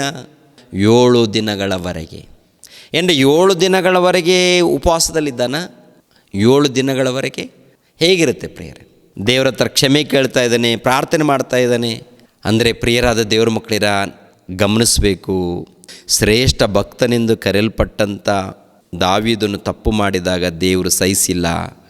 ಆ ಸಮಯದಲ್ಲಿ ಪ್ರಾರ್ಥನೆ ಮಾಡಿದಾಗ, ಆ ಸಮಯದಲ್ಲಿ ಉಪವಾಸ ಮಾಡಿದಾಗ ದೇವರು ಕೇಳಿಲ್ಲ. ಏನು ಮಾಡಿದ್ದಾನೆ? ಕೇಡಿನ ಗುದ್ದು. ಅಂದರೆ ವ್ಯಾಮೋಹದಿಂದ ಉರಿಯನ ಹೆಂಡತಿಯನ್ನು ಎಳ್ಕೊಂಡು ಬಂದಿದ್ದಾನೆ, ಸೇರಿಸ್ಕೊಂಡಿದ್ದಾನೆ, ಊರಿಯನನ್ನು ಕೊಂದಾಕಿದ್ದಾನೆ. ಏನಿದೆ? ಕಲಹ ಇಟ್ಕೊಂಡಿದ್ದಾನೆ, ವ್ಯಾಮೋಹ ಇಟ್ಕೊಂಡಿದ್ದಾನೆ, ಸಾಯಿಸಿದ್ದಾನೆ, ಇನ್ನೊಬ್ಬರು ಹೊಡೆದಿದ್ದಾನೆ. ಅಂದರೆ ಇಂಥ ಕೆಲಸ ಭಕ್ತರು ಮಾಡಿದ್ರು ಕೂಡ ಬಿಡಲ್ವಾ? ಬಿಡೋದಿಲ್ಲ. ಏನಂದ್ಕೊಂಡಿದ್ದೀರ ದೇವರು? ಅಂದರೆ ದೇವರ ಬಳಿಯಲ್ಲಿ ಪಕ್ಷಪಾತ ಇಲ್ಲ. ಯಾರಾದರೂ ಪರವಾಗಿಲ್ಲ, ದೇವರು ಸಹಿಸಲ್ಲ. ಯಥಾರ್ಥವಾಗಿ ನಡ್ಕೊಂಡ್ರೆ ಆ ಮನುಷ್ಯನನ್ನು ಉನ್ನತ ಮಟ್ಟಕ್ಕೆ ಕರ್ಕೊಂಡು ಹೋಗ್ತಾನೆ. ಅದಕ್ಕೊಂದು ಸಮಯ ಬರುತ್ತೆ. ಹುಚ್ಚುಚ್ಚಾಗಿ ನಡ್ಕೊಂಡ್ರೆ ಪಾತಾಳಕ್ಕೆ ತುಳಿತಾನೆ. ಅದು ಯಾರಾದರೂ ಪರವಾಗಿಲ್ಲ, ಚಿಕ್ಕ ಭಕ್ತರಾದರೂ ಪರವಾಗಿಲ್ಲ, ದೊಡ್ಡವರಾದರೂ ಪರವಾಗಿಲ್ಲ, ವಯಸ್ಸಿನಲ್ಲಿ ವೃದ್ಧರಾದರೂ ಪರವಾಗಿಲ್ಲ. ದೇವರು ಸಹಿಸುವಂಥ ದೇವರಲ್ಲ. ಮೊದಲನೇದಾಗಿ ಎಚ್ಚರಿಸ್ತಾರೆ, ಸರಿಪಡಿಸ್ಕೊಳ್ಳೋದು ಹೋದರೆ ಕಠಿಣವಾದ ಶಿಕ್ಷೆ ಆಗುತ್ತೆ. ಏನ್ರಿ, ದಾವೀದನು ಸರಿಪಡಿಸ್ಕೊಳ್ತಾನೆ. ಅನೇಕ ದಿನಗಳು, 1 ದಿನ 2 ದಿನ ಅಲ್ಲ, ಅನೇಕ ದಿನಗಳು ದೇವರ ಶಾಪವನ್ನು ಅನುಭವಿಸ್ತಾನೆ ಆತ. ಇನ್ನೊಬ್ಬರ ಹೆಂಡತಿಯನ್ನು ಮುಟ್ಟಬಾರ್ದು, ಇನ್ನೊಬ್ಬರ ಹೆಂಡತಿ ತಂಟೆಗೆ ಹೋಗಬಾರ್ದು, ಇನ್ನೊಬ್ಬರ ಸಹವಾಸ ಮಾಡಬಾರ್ದು. ದೇವರ ಬಳಿಯಲ್ಲಿ ಬಂದು ಸರಿಪಡಿಸ್ಕೊಳ್ಬೇಕು. ಅಂಥದ್ದೇನಾದರೂ ಇದೆಯಾ ಅಂತ ನೋಡುವಾಗ ಏನ್ರಿ, ಕೆಲವರಲ್ಲಿ ಅಂಥದ್ದು ಪಶ್ಚಾತ್ತಾಪ ಏನಿರಲ್ಲ, ಅನೇಕ ಪಾಪಗಳು. ಮತ್ತು ಭಾನುವಾರ ನೋಡುವ ಉಪವಾಸ ಮಾಡ್ತಾ ಇದ್ದೀನಿ ಬ್ರದರ್, ನಿನ್ನ ಉಪವಾಸ ಯಾರು ಕೇಳ್ತಾರೆ ಬ್ರದರ್? ದೇವ್ರು ಕೇಳ್ತಾರ? ಜನರು ಕೇಳ್ತಾರೇನು? ಅಮಾಯಕರು ಸಭೆಯಲ್ಲಿ ಅಮಾಯಕರು ಕೇಳ್ಬೋದು, ಅಬ್ಬಬ್ಬಬ್ಬ ನಮ್ಮ ಸೇವಕರು ಉಪವಾಸದಲ್ಲಿದ್ದಾರೆ, ನೀರು ಕೂಡ ಮುಟ್ಟಿಲ್ಲ ನಮ್ಮ ಸೇವಕರು, ಅಬ್ಬಬ್ಬಬ್ಬ ಅಂಥೇಳಿ ಜನರು ಮರುಳಾಗ್ಬೋದು. ದೇವ್ರನ್ನ ಮರುಳು ಮಾಡೋಕ್ಕಾಗುತ್ತಾ? ಅದಕ್ಕೆ ದೇವರು ಹೃದಯವನ್ನು ಪರಿಶೋಧನೆ ಮಾಡೋರಾಗಿದ್ದಾರೆ ಅಂತ ಹೇಳ್ತಾರೆ. ಹೌದಲ್ವ ಪ್ರಿಯರು? ದೇವರು ಯಾವುದನ್ನು ಪರಿಶೋಧನೆ ಮಾಡೋರಾಗಿದ್ದಾರೆ? ಹೃದಯವನ್ನು, ಅಂತ್ಯರಿಂದ್ರಯವನ್ನು ಪರಿಶೋಧನೆ ಮಾಡೋರಾಗಿದ್ದಾರೆ ಅಂತ ಹೇಳ್ತಾರೆ. ಅಂದರೆ ಕೇಡು, ಜಗಳ ಇವೆಲ್ಲ ಮನೆಯಲ್ಲಿ ಕೂಡ, ನಮ್ಮ ಜೀವನದಲ್ಲೂ ಕೂಡ ನಡೀತಾ ಇರುತ್ತೆ. ನಡೆದಾಗ ಅದನ್ನು ಸರಿಪಡಿಸ್ಕೊಳ್ಳೋದು ಹೋದರೆ, ನಾವು ಪ್ರಾರ್ಥನೆ ಮಾಡಿದ್ರೆ ಪ್ರಾರ್ಥನೆ ಇಷ್ಟಪಡಲ್ಲ ಪ್ರಿಯರೇ. ನಾವು ಹಾಡಾಡಿದ್ರೆ ದೇವ್ರು ಇಷ್ಟಪಡಲ್ಲ ಪ್ರಿಯರೇ. ನಾವು ಆರಾಧನೆ ಮಾಡಿದ್ರೆ ದೇವ್ರು ಇಷ್ಟಪಡಲ್ಲ ಪ್ರಿಯರೇ. ನಮ್ಮ ಆರಾಧನೆ ದೇವರು ಇಷ್ಟಪಡಬೇಕಾ? ನಮ್ಮ ಮೂಲಕ ದೇವರು ಸಂತೋಷ ಪಡಬೇಕಾ? ನಾವು ಹೊಗಳಿದಾಗ, ನಾವು ಘನಪಡಿಸಿದಾಗ, ನಾವು ಮಹಿಮೆ ಪಡಿಸಿದಾಗ ಆ ಮಹಿಮೆ ದೇವರಿಗೆ ಮುಟ್ಟಬೇಕಾ? ನಮ್ಮ ಪ್ರಾರ್ಥನೆ ದೇವರ ಸನ್ನಿಧಿಗೆ ಮುಟ್ಟಬೇಕಾ? ಆಗಿದ್ದರೆ ನಮ್ಮನ್ನು ನಾವು ಸರಿಪಡಿಸ್ಕೊಳ್ಬೇಕಂತ ಹೇಳ್ತಾರೆ. ನಮ್ಮ ಹೃದಯವನ್ನು, ನಮ್ಮ ಜೀವಿತವನ್ನು. ಮನೆಯಲ್ಲೇ ನಿನ್ನ ಅಣ್ಣನಿಗೆ, ಮನೆಯಲ್ಲೇ ನಿನ್ನ ತಮ್ಮನ ಬಳಿಯಲ್ಲಿ ಸರಿಯಿಲ್ಲ ನೀನು, ಮನೆಯಲ್ಲೇ ನಿನ್ನ ಅಣ್ಣನ ಬಳಿಯಲ್ಲಿ ಸರಿಯಿಲ್ಲ ನೀನು, ನಿನ್ನ ಹೆಂಡತಿಯನ್ನು ನೀನು ಪ್ರೀತಿಸ್ತಾ ಇಲ್ಲ, ನಿನ್ನ ಹೆಂಡತಿಗೆ ಬಾಯಿಗೆ ಬಂದಾಗ ಮಾತಾಡ್ತೀಯ, ಭಾನುವಾರ ಬಂದು ಹಾಲೆಲೂಯ ದೇವ್ರ ಸ್ತೋತ್ರ ಅಂತೀಯ. ಹೆಂಡತಿಗೆ ನೋಡುವಾಗ ಬಾಯಿಗೆ ಬಂದಾಗ ಹುಗಿತಾನೆ, ಬಾಯಿಗೆ ಬಂದಾಗ ಬೈತಾ ಇರ್ತಾನೆ, ಹಾಗೆ ಹೀಗೆ ಬಂದು ಮಾತಾಡ್ತಾ ಇರ್ತಾನೆ. ಭಾನುವಾರ ಅಪ್ಪ ನೀನೇ ಅಪ್ಪ ಎಲ್ಲ. ಈಕೆ ಕೂಡ ಅಷ್ಟೇ, ಮನೆಯಲ್ಲಿ ಗಂಡನ ಮೇಲೆ ರೋಪ್ ಹಾಕ್ತಾ ಇರ್ತಾಳೆ. ಗಂಡನ ಮೇಲೆ ರೋಪ್ ಹಾಕ್ತೀಯಾ? ಯಾರಮ್ಮ ಹೇಳಿದ್ರು ನಿನಗೆ? ಯಾರು ಹೇಳಿದ್ರು ನಿನಗೆ? ಯಾರು ಕಲಿಸ್ಕೊಟ್ರು? ಏನ್ರಿ ಗಂಡನ ಮೇಲೆ ಅಧಿಕಾರ ನಡೆಸ್ತಾ ಇರ್ತಾರೆ ಕೆಲವರು. ಇಲ್ಲ, ಗಂಡನು ಹೆಂಡತಿಯನ್ನು ಪ್ರೀತಿಸಬೇಕು, ಹೆಂಡತಿ ಗಂಡನಿಗೆ ಒಳಪಡಬೇಕು, ಇಬ್ಬರು ಸೇರಿ ದೇವರಿಗೆ ಒಳಪಡಬೇಕು, ಯಥಾರ್ಥವಾಗಿ ಜೀವಿಸಬೇಕು. ಪ್ರತಿ ಕುಟುಂಬದಲ್ಲಿ, ಪ್ರತಿ ಕ್ರೈಸ್ತರ ಕುಟುಂಬದಲ್ಲಿ ಹೀಗೆ ಇಲ್ಲದೆ ಹೋದರೆ ದೇವರು ಇಷ್ಟಪಡಲ್ಲಮ್ಮ. ದೇವರು ಇಷ್ಟಪಡಲ್ಲ ಮಕ್ಕಳಿರ. ದೇವ್ರು ಮೆಚ್ಚೋದಿಲ್ಲ. ಮೊದಲನೇದಾಗಿ ದೇವರು ಮೆಚ್ಚಬೇಕಾದರೆ ಖಂಡಿತವಾಗಿ ವಿಧೇಯರಾಗಲೇಬೇಕು, ದೇವರಿಗೆ ವಿಧೇಯರಾಗಬೇಕು. ಉಪವಾಸ ಪ್ರಾರ್ಥನೆ, ಉಪವಾಸ ಪ್ರಾರ್ಥನೆ, ಉಪವಾಸದಲ್ಲಿ ಆ ಉಪವಾಸದ ಜೊತೆಯಲ್ಲಿ ಪ್ರಾರ್ಥನೆಯಲ್ಲಿ. ತುಂಬ ಜನ ಉಪವಾಸ ಮಾಡೋಣ ತಪ್ಪೇನಿಲ್ಲ, ಉಪವಾಸ ಮಾಡೋಣ ತಪ್ಪೇನಿಲ್ಲ. ಆದರೆ ದೇವರು ಹೇಳಿರೋ ಪ್ರಕಾರ ಮಾಡದೆ ಹೋದರೆ ನಿಮ್ಮ ಉಪವಾಸ ವ್ಯರ್ಥವಾಗುತ್ತೆ ಅಂತ ಹೇಳ್ತಾರೆ ದೇವರು. ನಿಮ್ಮ ಪ್ರಾರ್ಥನೆ ವ್ಯರ್ಥವಾಗುತ್ತೆ ಅಂತ ಹೇಳ್ತಾರೆ ದೇವರು. ಅದನ್ನೇ ಹೇಳ್ಕೊಂಡು ಬರ್ತಾ ಇದ್ದೀನಿ ನಾನು. ವಾಕ್ಯವನ್ನು ತೋರಿಸ್ತೀನಿ, ಮತ್ತೇನು ಕಥೆಗಳು ಹೇಳ್ತಾ ಇಲ್ಲ, ಮಾಯ ಮಾತುಗಳನ್ನು ಹೇಳ್ತಾ ಇಲ್ಲ, ನಿಮ್ಮಂದೇನು ಮೋಸ ಮಾಡಿ ಏನು ದೋಚ್ಕೊಳ್ತಾ ಇಲ್ಲ, ಇರೋ ವಿಷಯಗಳನ್ನು ಹೇಳ್ತಾ ಇದ್ದೀನಿ. ಯಾಕೆಂದರೆ ನೀವು ಕಲಿಬೇಕು, ಪ್ರತಿ ಸೇವಕರು ಕಲಿಬೇಕು, ಇನ್ನೊಬ್ಬರಿಗೆ ತಿಳಿಸ್ಬೇಕು, ಸತ್ಯದ ಮಾರ್ಗದಲ್ಲಿ ನಡಿಬೇಕು, ಸತ್ಯದಲ್ಲಿ ನಿಂತ್ಕೊಳ್ಬೇಕು. ಸತ್ಯದಲ್ಲಿದ್ದರೆ ಸತ್ಯವು ನಿಮ್ಮನ್ನು ಬಿಡುಗಡೆ ಮಾಡುತ್ತೆ. ಸತ್ಯದಲ್ಲಿ ಇಲ್ಲದೆ ಹೋದರೆ, ಸತ್ಯದ ಮಾರ್ಗದಲ್ಲಿ ಇಲ್ಲದೆ ಹೋದರೆ ನಿಮಗೆ ಬಿಡುಗಡೆ ಇಲ್ಲ. ದೇವರ ಮಾರ್ಗ ಸತ್ಯದ ಮಾರ್ಗ. ಆ ಸತ್ಯದ ಮಾರ್ಗ ಏನಂತ ನೋಡುವಾಗ ಮೊಟ್ಟ ಮೊದಲು ನಿನ್ನನ್ನು ನೀನು ತಗ್ಗಿಸ್ಕೊಳ್ಬೇಕು. ಯಾರ ಬಳಿಯಲ್ಲಿ ಜಗಳಕ್ಕೆ ಹೋಗಬಾರ್ದು, ಯಾರ ಮೇಲೆ ಅನ್ಯಾಯ ಇಟ್ಕೊಳ್ಬಾರ್ದು, ವ್ಯಾಜ್ಯ ಇರಕೂಡ್ದು, ಕಲಹ ಇರಕೂಡ್ದು, ಕೇಡಿನ ಗುದ್ದು ಇರಕೂಡ್ದು. ಒಂದು ವೇಳೆ ಶತ್ರು, ಅವನಿಗೋಸ್ಕರ ನೀನು ಪ್ರಾರ್ಥನೆ ಮಾಡು, ವಿಜ್ಞಾಪನೆ ಮಾಡು, ಒಳ್ಳೆಯದನ್ನು ಮಾಡು, ಶಪಿಸಬೇಡ, ಆಶೀರ್ವಾದ ಮಾಡು ಅಂತ ಹೇಳ್ತಾರೆ. ಇದು ಕ್ರೈಸ್ತರಿಗೆ ಕೊಟ್ಟಂಥ ಭಾಗ್ಯವು, ದೇವರು ಕೊಟ್ಟಂಥ ಭಾಗ್ಯವು. ರೋಮಾಪುರದವರಿಗೆ ಬರೆದ ಪತ್ರಿಕೆ 12ನೇ ಅಧ್ಯಾಯ 9ನೇ ವಚನದಿಂದ, ನಿಮ್ಮ ಪ್ರೀತಿಯು ನಿಷ್ಕಪಟವಾಗಿರಲಿ, ಕೆಟ್ಟತನಕ್ಕೆ ಏಸಿಕೊಂಡು ಒಳ್ಳೆಯದನ್ನು ಬಿಗಿಯಾಗಿ ಹಿಡಿದುಕೊಳ್ಳಿರಿ. ಕ್ರೈಸ್ತ ಸಹೋದರರು ಅಣ್ಣ ತಮ್ಮಂದಿರೆಂದು ಒಬ್ಬರನ್ನೊಬ್ಬರು ಪ್ರೀತಿಸಿರಿ. ಮಾನ ಮರ್ಯಾದೆಯನ್ನು ತೋರಿಸುವುದರಲ್ಲಿ ಒಬ್ಬರಿಗಿಂತ ಒಬ್ಬರು ಮುಂದಾಗಿರಿ. ಜಾಗ್ರತೆ ಬೇಕಾದಲ್ಲಿ ಆಲಸ್ಯವಾಗಿರದೆ ಆಸಕ್ತ ಚಿತ್ತರಾಗಿದ್ದು ಕರ್ತನ ಸೇವೆ ಮಾಡುವರಾಗಿರ್ರಿ. ಕ್ರೈಸ್ತರು ನಿರೀಕ್ಷಿಸುವ ಮಹಾಪದವಿಯನ್ನು ನೆನೆಸಿ ಉಲ್ಲಾಸವಾಗಿರಿ. ಉಪದ್ರವದಲ್ಲಿ ಸೈರಣೆ ಉಳ್ಳವರಾಗಿರಿ. ಬೇಸರಗೊಳ್ಳದೆ ಪ್ರಾರ್ಥನೆ ಮಾಡಿರಿ. ದೇವ ಜನರಿಗೆ ಕೊರತೆ ಬಂದಾಗ ಸಹಾಯ ಮಾಡಿರಿ. ಅತಿಥಿ ಸತ್ಕಾರ್ಯವನ್ನು ಅಭ್ಯಾಸ ಮಾಡಿರಿ. ನಿಮ್ಮನ್ನು ಹಿಂಸಿಸುವವರಿಗೆ ಆಶೀರ್ವಾದ ಮಾಡಿರಿ, ಶಪಿಸದೇ ಆಶೀರ್ವದಿಸಿರಿ. ನಿಮ್ಮನ್ನು ಯಾರಾದರೂ ಹಿಂಸೆ ಪಡಿಸಿದ್ದಾರೆ ನೋಡಿ, ಇವೆಲ್ಲ ವಚನಗಳನ್ನು ನಾವು ಪ್ರಾಕ್ಟೀಸ್ ಮಾಡಬೇಕಲ್ಲ, ನಾವು ಕಲಿಬೇಕಲ್ಲ ಪ್ರಿಯರೇ. ಕಲ್ತ್ರೆ ನಾವು ಉದ್ಧಾರ ಆಗ್ತೀವ, ನಮ್ಮ ಕುಟುಂಬ ಉದ್ಧಾರ ಆಗುತ್ತಾ? ಮೊಟ್ಟ ಮೊದಲು ಹಿರಿಯರು ಯಾರಿದ್ದಾರೆ ಅವರು ಕಲಿಬೇಕೇನ್ರಿ. ನಾನು ಕಲಿಯೋದಕ್ಕೇನೆ, ಪ್ರತಿನಿತ್ಯ ಕಲಿಯೋದಕ್ಕೇನೆ ನಾನು ಪ್ರಯತ್ನ ಮಾಡ್ತಾ ಇರ್ತೀನಿ. ಎಲ್ಲಾದರೂ ನಾನು ಹೇಳಿದ ಪ್ರಕಾರ ಎಲ್ಲಾದರೂ ತಪ್ಪು ಮಾಡ್ತಾ ಇದ್ದೀನ, ನಾನು ನೋಡ್ಕೊಳ್ತಾ ಇರ್ತೀನಿ. ಒಂದು ವೇಳೆ ಆವೇಶದಲ್ಲಿ ಮಾತಾಡಿದ್ದೀನ, ಅದನ್ನು ನಾನು ನೋಡ್ಕೊಳ್ತಾ ಇರ್ತೀನಿ. ಮೊಟ್ಟ ಮೊದಲು ನನ್ನ ಜೀವಿತವನ್ನು ನೋಡ್ಕೊಳ್ತಾ ಇರ್ತೀನಿ. ನನ್ನ ವಿಷಯದಲ್ಲಿ ದೇವರು ನೊಂದುಕೊಳ್ತಾರಾ? ನನ್ನ ವಿಷಯದಲ್ಲಿ ದೇವರು ಬಾಧೆ ಪಡ್ತಾರಾ? ನನ್ನ ವಿಷಯದಲ್ಲಿ ಬಾಧೆ ಪಡಕೂಡ್ದು, ನನ್ನ ಕುಟುಂಬ ವಿಷಯದಲ್ಲಿ ಬಾಧೆ ಪಡಕೂಡ್ದು, ನನ್ನ ಸಭೆಯ ವಿಷಯದಲ್ಲಿ ಬಾಧೆ ಪಡಕೂಡ್ದು. ಮೊಟ್ಟ ಮೊದಲು ನನ್ನ ಕುಟುಂಬ, ಮೊಟ್ಟ ಮೊದಲು ಸಭೆ ಸರಿ ಆಗಬೇಕು ಅಂತೇಳಿ ಪ್ರಿಯರಾದ ದೇವ್ರ ಮಕ್ಕಳಿರ ಆಲೋಚನೆ ಮಾಡಿ ಈ ಎಲ್ಲ ವಚನಗಳನ್ನು ಏನ್ರಿ ಪ್ರಾಕ್ಟೀಸ್ ಮಾಡಬೇಕು. ಪ್ರಿಯರಾದ ದೇವ್ರ ಮಕ್ಕಳಿರ ಪ್ರಾಕ್ಟೀಸ್ ಮಾಡಬೇಕು. ಆ ಪ್ರಾಕ್ಟೀಸ್ ಮಾಡಿ ಕಲ್ತ ಮೇಲೆ ಧ್ಯಾನಿಸಬೇಕು, ವಿಧೇಯರಾಗಬೇಕು. ದೇವರು ಮೆಚ್ಚುವಂಥ ರೀತಿಯಲ್ಲಿ ಇಲ್ಲದೆ ಹೋದರೆ ನಮ್ಮ ಪ್ರಾರ್ಥನೆ ವ್ಯರ್ಥವಾಗುತ್ತೆ, ನಮ್ಮ ಆರಾಧನೆ ವ್ಯರ್ಥವಾಗುತ್ತೆ, ನಮ್ಮ ಸ್ತುತಿ ವ್ಯರ್ಥವಾಗುತ್ತೆ, ನಮ್ಮ ಉಪವಾಸ ವ್ಯರ್ಥವಾಗುತ್ತೆ. ಇದರ ಮೂಲಕ ನಮಗೇನಿಲ್ಲ. ಯಾಕೆಂದರೆ ಹೇಳ್ತಾರಲ್ಲ, ಯೇಸು ಕ್ರಿಸ್ತರ 2ನೇ ಆಗಮನದಲ್ಲಿ ಬಂದಾಗ ಧರ್ಮವನ್ನು ಮೀರಿ ನಡೆಯುವವರೇ ನನ್ನಿಂದ ತೊಲಗಿ. ಯಾರಿಗೆ ಹೇಳ್ತಾರೆ? ವೇಷಧಾರಿಗಳಿಗೆ ಹೇಳ್ತಾರೆ, ಕಪಟಿಗಳಿಗೆ ಹೇಳ್ತಾರೆ. ಕಪಟಿಗಳು, ವೇಷಧಾರಿಗಳಂದರೆ ಜನರು ನೋಡ್ಬೇಕಂತೇಳಿ ಪ್ರಾರ್ಥನೆ, ಜನರು ನೋಡ್ಬೇಕಂತೇಳಿ ಉಪವಾಸ, ಜನರು ನೋಡ್ಬೇಕಂತೇಳಿ ಏನೋ ದಾನ ಧರ್ಮಗಳು. ಜನರು ನೋಡ್ಬೇಕಂತ ಈ ಉದ್ದೇಶ ಬೇಡ. ನಾನು ದೇವರನ್ನ ಮೆಚ್ಚಿಸಬೇಕು, ದೇವರು ಇಷ್ಟಪಡಬೇಕು ನನ್ನ ಪ್ರಾರ್ಥನೆ, ದೇವರು ಇಷ್ಟಪಡಬೇಕು ನನ್ನ ಸೇವೆ, ದೇವರು ಇಷ್ಟಪಡಬೇಕು ನಮ್ಮ ಸೇವೆ. ಪ್ರತಿಯೊಬ್ಬರು ಕಲಿಬೇಕು. ಪ್ರತಿಯೊಬ್ಬರು ಕಲಿಯದೆ ಹೋದರೆ ದೇವರು ಇಷ್ಟಪಡಲ್ಲ. ಪ್ರಿಯರಾದ ದೇವ್ರ ಮಕ್ಕಳಿರ ಆಲೋಚನೆ ಮಾಡಿ, ಪರಿಶೋಧನೆ ಮಾಡಿ. ಆಮೇಲೆ ನೋಡಿ 13, ದೇವಜನರಿಗೆ ಕೊರತೆ ಬಂದಾಗ ಸಹಾಯ ಮಾಡಿರಿ. ಅತಿಥಿ ಸತ್ಕಾರ್ಯವನ್ನು ಅಭ್ಯಾಸಿಸಿರಿ. ನಿಮ್ಮನ್ನು ಹಿಂಸಿಸುವವರಿಗೆ ಆಶೀರ್ವಾದ ಮಾಡಿರಿ, ಶಪಿಸದೆ ಆಶೀರ್ವಾದ ಮಾಡಿರಿ. ಶಪಿಸದೆ ಆಶೀರ್ವಾದ ಮಾಡಬೇಕಂತೆ. ಹೃದಯದಲ್ಲಿ ಶಾಪ, ಹೊರಗಡೆ ಆಶೀರ್ವಾದ. ಇದು ವೇಷಧಾರಣೆ ಅಲ್ವಾ? ಹೃದಯದಲ್ಲಿ ಶಾಪ ಕೊಡ್ತಾ ಇರ್ತಾರೆ. ಮತ್ತು ನಾವು ದೊಡ್ಡ ಕ್ರೈಸ್ತರು ಅಂತ ಹೇಳ್ತೀವಿ. ಹೃದಯದಲ್ಲಿ ಯಾರನ್ನ ನಾವು ಶಪಿಸಬಾರ್ದು. ತಪ್ಪು ಮಾಡಿದಾರ ಅವ್ರ ಸವಾಸ ಬಿಟ್ಬಿಡ್ಬೇಕು. ಅಂದರೆ 1 ಸಾರಿ 2 ಸಾರಿ ಹೇಳಬೇಕು, ಇಲ್ಲ ಸವಾಸ ಬಿಟ್ಬಿಡ್ಬೇಕು. ಭಕ್ತರ ಸವಾಸದಲ್ಲಿರಬೇಕು, ದೇವರ ಸಹವಾಸದಲ್ಲಿರಬೇಕು. ಕೆಲವರು ಇರ್ತಾರೆ ಪ್ರಿಯರೇ, ಮೋಸಗಾರರು. ಕುರಿವೇಷ ಹಾಕಿಕೊಂಡಿರುವಂಥ ಮೋಸಗಾರರು. ಜಾಗೃತಿಯಿಂದಿರಬೇಕು. ಏನು ಮಾಡಬೇಕಂತೆ? ಆಶೀರ್ವಾದ ಮಾಡಬೇಕು, ಶಪಿಸದೆ ಆಶೀರ್ವಾದ. ಯಾರನ್ನ? ನಿಮ್ಮನ್ನು ಹಿಂಸೆ ಪಡಿಸೋರಿಗೆ ಆಶೀರ್ವಾದ ಮಾಡಬೇಕಂತೆ. ನಿಮ್ಮನ್ನು ಹಿಂಸೆ ಪಡಿಸೋರಿಗೋಸ್ಕರ. ಯಾರಾದರೂ ಹಿಂಸೆ ಪಡಿಸಿದ್ದಾರಾ? ಬಹಳ ಮಂದಿ ಹಿಂಸೆ ಪಡಿಸೋರು ಇದ್ದಾರೆ. ಹಿಂಸೆ ಪಡಿಸೋರಿದ್ದಾಗ ನಾವು ಅವ್ರನ್ನ ಏನು ಮಾಡ್ತೀವಿ? ಶಪಿಸ್ತೀವ, ಆಶೀರ್ವಾದ ಮಾಡ್ತೀವ? ಹೃದಯದಲ್ಲಿ ಏನು ಗೊತ್ತಾ? ತಂದೆ ಅವರನ್ನು ಆಶೀರ್ವಾದ ಮಾಡಿ ತಂದೆ, ಅವ್ರಿಗೆ ನಾಶ ಬರ್ಕೊಡೋದು ತಂದೆ, ಒಳ್ಳೇದು ಮಾಡಿ ತಂದೆ, ಸರಿಯಾಗಲಿ ತಂದೆ, ಭಕ್ತರಾಗಲಿ ತಂದೆ.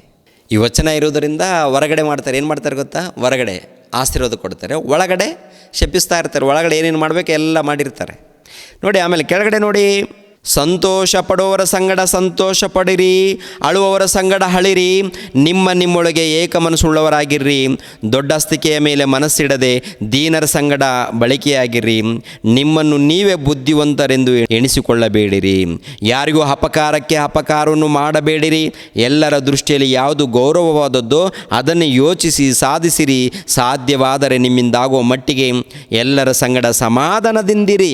ಪ್ರಿಯರೇ, ನೀವೇ ಮುಯ್ಯಿಗೆ ತೀರಿಸದೆ ಶಿಕ್ಷಿಸುವುದು ದೇವರಿಗೆ ಬಿಡಿರಿ, ಯಾಕೆಂದರೆ ಮುಯ್ಯಿ ತೀರಿಸುವುದು ನನ್ನ ಕೆಲಸ, ನಾನೇ ಪ್ರತಿಫಲವನ್ನು ಕೊಡುವೆನು ಎಂದು ಕರ್ತನು ಹೇಳುತ್ತಾನೆಂಬುದಾಗಿ ಬರೆದದೆ. ಹಾಗಾದರೆ ನಿನ್ನ ವೈರಿ ಹಸಿದಿದ್ದರೆ ಅವನಿಗೆ ಊಟಕ್ಕೆ ಬಡಿಸು, ಬಾಯಾರಿದ್ದರೆ ಕುಡಿಯೋದಕ್ಕೆ ಕೊಡು.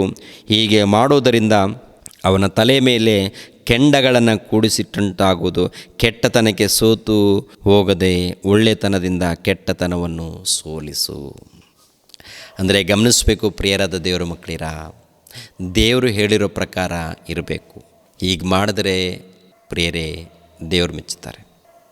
ಅಂದರೆ ಮೊಟ್ಟ ಮೊದಲು ಯಾರ ಮೇಲೆ ದ್ವೇಷ, ಅಸೂಯೆ ಇದು ಬೇಡ, ಇದು ಬಿಡಬೇಕು. ಓಕೆ, ಇದು ಬಿಟ್ಟು ವಾಕ್ಯದ ಪ್ರಕಾರ ಭಕ್ತರು. ಅದೇ ಯೆಶಾಯ ಗ್ರಂಥದಲ್ಲಿ ಇರುತ್ತಲ್ಲ, ಯೆಶಾಯ ಗ್ರಂಥ 58ನೇ ಅಧ್ಯಾಯ 3ನೇ ವಚನದಿಂದ 8ನೇ ವಚನದವ್ರು ನೋಡಿದ್ದೀವಲ್ಲ, ಅವೆಲ್ಲ ನಾವು ಪ್ರಾಕ್ಟೀಸ್ ಮಾಡಬೇಕು. ಆ ವಚನದಲ್ಲಿ ಏನಿದೆ, ಆ ವಚನದಲ್ಲಿ ಇದ್ದಂಥ ವಾಕ್ಯಗಳನ್ನು ಚೆನ್ನಾಗಿ ಸ್ಟಡಿ ಮಾಡಬೇಕು. ಎರಡನೇದಾಗಿ ಅದರ ಪ್ರಕಾರ ನಾವು ನಡಿಬೇಕು, ಅದರ ಪ್ರಕಾರ ನಾವು ಜೀವಿಸಬೇಕು, ಬದುಕಬೇಕು, ದೇವರು ಮೆಚ್ಚುವಂಥ ರೀತಿಯಲ್ಲಿ ಜೀವಿಸಬೇಕು ಪ್ರಿಯರಾದ ದೇವರ ಮಕ್ಕಳಿಗೆ. ಇಲ್ಲದೆ ಹೋದರೆ ನಮ್ಮ ಪ್ರಾರ್ಥನೆ, ನಮ್ಮ ಆರಾಧನೆ, ನಮ್ಮ ಉಪವಾಸ ಪ್ರಾರ್ಥನೆ, ಉಪವಾಸ ವ್ರತ, ಸೇವೆ ಎಲ್ಲ ವ್ಯರ್ಥವಾಗುತ್ತೆ. ನಮ್ಮ ಕಷ್ಟಕ್ಕೆ ಪ್ರತಿಫಲ ಸಿಗಬೇಕು ಅಂದಾಗ ನಮ್ಮ ನಡೆ, ನಮ್ಮ ನುಡಿ, ನಮ್ಮ ಜೀವಿತ, ನಮ್ಮ ಪ್ರಾರ್ಥನೆ ಎಲ್ಲ ವಿಷಯದಲ್ಲಿ ಜಾಗ್ರತೆ ಇರಲಿ, ಎಚ್ಚರಿಕೆ ಇರಲಿ. ಪ್ರಾರ್ಥನೆ ಏನು ಮಾಡಿದ್ದೀವಿ, ಸೇವೆ ಹೇಗೆ ಮಾಡಿದ್ದೀವಿ, ನಮ್ಮ ಜೀವಿತಲ್ಲೇ ಹೇಗಿದ್ದೀವಿ, ಇವೆಲ್ಲವನ್ನು ಕೂಡ ನಮ್ಮನ್ನು ನಾವು ನೋಡಿಕೊಂಡು ನಾವು ಮುಂದೆ ಹೋಗೋಣ. ನಾವೆಲ್ಲರೂ ಆತ್ಮಿಕವಾಗಿ ಬೆಳೆಯೋಣ, ಸಭೆಯವರೆಲ್ಲರೂ ಆತ್ಮಿಕವಾಗಿ ಬೆಳೆಯೋಣ, ಉನ್ನತರಾಗಿ ಬೆಳೆಯೋಣ, ದೇವರು ಮೆಚ್ಚುವಂಥ ರೀತಿಯಲ್ಲಿ ಇರೋಣ. ಯಾರ ಮೇಲೆ ದ್ವೇಷ ಇಟ್ಕೊಳ್ಬೇಡಿ, ಕಲಹ ಬೇಡ, ಏನು ಬೇಡ ಪ್ರಿಯರೇ. ಯಾಕಂದರೆ ದೇವ್ರ ಮೂಲಕ ಶಾಪ ಬರುತ್ತೆ, ಬರ್ಕೊಡೋದು. ಆದ್ದರಿಂದ ನೀವು ಜಾಗ್ರತೆ ಪ್ರಿಯ. ಓಕೆ, ದೇವರು ನಿಮ್ಮನ್ನು ನನ್ನನ್ನು ಆಶೀರ್ವದಿಸಲಿ. ಎಲ್ಲರೂ ತಲೆಬಾಗಿಸಿರಿ, ಪ್ರಾರ್ಥನೆ ಮಾಡಿ ನಾನು ಮುಗಿಸುತ್ತೇನೆ. ಸರ್ವವನ್ನು ಸರ್ವಲೋಕವನ್ನು ಉಂಟು ಮಾಡಿರುವಂಥ ಸರ್ವೇಶ್ವರನಾದ ನಮ್ಮ ತಂದೆಯೇ, ಮಹೋನ್ನತನಾದಂಥ ನಮ್ಮ ದೇವರೇ, ನಿಮಗೆ ಸ್ತೋತ್ರಗಳು ತಂದೆ. ಇಲ್ಲಿಯವರೆಗೆ ಉಪವಾಸ ಪ್ರಾರ್ಥನೆಯ ವಿಷಯದಲ್ಲಿ ಕೆಲವು ಮಾತುಗಳನ್ನು ತಿಳಿಸಿದ್ದೀವಿ. ನೀವು ಮೆಚ್ಚುವಂಥ ರೀತಿಯಲ್ಲಿ ಮಾಡಬೇಕಾದರೆ ತಂದೆ, ವಾಕ್ಯಗಳನ್ನು ಚೆನ್ನಾಗಿ ಕಲಿಬೇಕು, ಓದಬೇಕು, ಧ್ಯಾನಿಸಬೇಕು, ನಿಮ್ಮ ವಾಕ್ಯಕ್ಕೆ ಒಳಪಟ್ಟು ಜೀವಿಸಬೇಕು ಅಂತೇಳಿ ನೀವು ಬರೆಸಿರೋ ಪ್ರಕಾರ ನಾವು ತಿಳ್ಕೊಂಡಿದ್ದೀವಿ ತಂದೆ, ಅರ್ಥ ಮಾಡಿಕೊಂಡಿದ್ದೀವಿ ತಂದೆ. ಅರ್ಥ ಮಾಡಿಕೊಂಡು ಅದರ ಪ್ರಕಾರ ಜೀವಿಸುವಂತೆ ನಮ್ಮೆಲ್ಲರಿಗೂ ಸಹಾಯ ಮಾಡಿ ತಂದೆ. ಸಭೆಯಲ್ಲಿದ್ದಂಥ ಎಲ್ಲ ನಿಮ್ಮ ಮಕ್ಕಳಿಗಾಗಿ ಪ್ರಾರ್ಥಿಸ್ತಾ ಇದ್ದೀನಿ, ಎಲ್ಲ ಕುಟುಂಬಕ್ಕಾಗಿ ಪ್ರಾರ್ಥಿಸ್ತಾ ಇದ್ದೀನಿ. ಎಲ್ಲರನ್ನು ಹೆಸರುಗಳಿಂದ ಆಶೀರ್ವದಿಸಿ, ಎಲ್ಲರನ್ನು ಬಲಪಡಿಸಿ. ಕಷ್ಟದಲ್ಲಿ, ಬಾಧೆಯಲ್ಲಿ, ದುಃಖದಲ್ಲಿದ್ದರೆ ಅಂಥ ಮಕ್ಕಳನ್ನು ಕನಿಕರಿಸಿ, ಅನಾರೋಗ್ಯದಲ್ಲಿದ್ದರೆ ಅಂಥ ಮಕ್ಕಳನ್ನು ಕನಿಕರಿಸಿ ಕಾಪಾಡಿ. ಪ್ರತಿ ಕುಟುಂಬಕ್ಕೆ ನೆಮ್ಮದಿ, ಶಾಂತಿ, ಸಮಾಧಾನವನ್ನು ದಯಪಾಲಿಸಿ. ಕಾರ್ಯಕ್ರಮವನ್ನು ಭುಜದ ಮೇಲೆ ಹಾಕೊಂಡು ನಡೆಸುವಂಥ ನಿಮ್ಮ ಮಗಳಿಗೋಸ್ಕರ, ನಿಮ್ಮ ಮಗನಿಗೋಸ್ಕರ ಪ್ರಾರ್ಥಿಸ್ತದೀನಿ. ಅವರನ್ನು ಇನ್ನೂ ಹೆಚ್ಚಾಗಿ ಬಲಪಡಿಸಿ. ಯೇಸು ಪವಿತ್ರ ನಾಮದಲ್ಲಿ ಬೇಡಿ ಹೊಂದಿದೆಯಪ್ಪ ತಂದೆಯೇ, ಆಮೇನ್. ನಮ್ಮ ತಂದೆಯಾದ ದೇವರ ಪ್ರೀತಿಯು, ನಮ್ಮ ರಕ್ಷಕನಾದ ಯೇಸು ಕ್ರಿಸ್ತರ ಕೃಪೆಯು, ಪವಿತ್ರಾತ್ಮನ ಅನ್ಯೋನ್ಯ ಸಹವಾಸವು ಸದಾಕಾಲ ದೇವರ ಜೊತೆಯಾಗಿದ್ದು ನಡೆಸಲಿ. ಆಮೇನ್. ಎಲ್ಲರಿಗೂ ವಂದನೆಗಳು.